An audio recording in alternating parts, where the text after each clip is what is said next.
ദൈവതിരുനാമത്തിന് മഹത്വം ഉണ്ടായിരിക്കട്ടെ. യേശുവും ഷീഹോ the incarnated son of God എന്ന ധ്യാന ചിന്തയിലേക്ക് ഏവർക്കും സ്വാഗതം.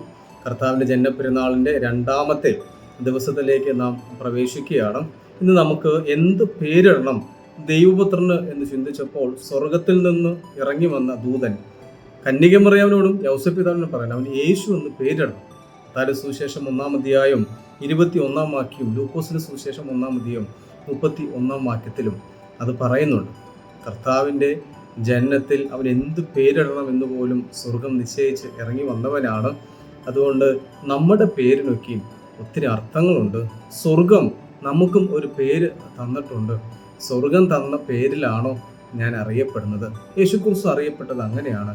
അതുകൊണ്ട് നമുക്ക് കർത്താവിൻ്റെ വരവ് ആ പേരിന് ഒത്തിരി അർത്ഥമുള്ളതുപോലെ നമ്മുടെ പേരിനും അർത്ഥമുള്ള ജീവിതമായി മാറുവാൻ ദൈവം അനുഗ്രഹിക്കട്ടെ.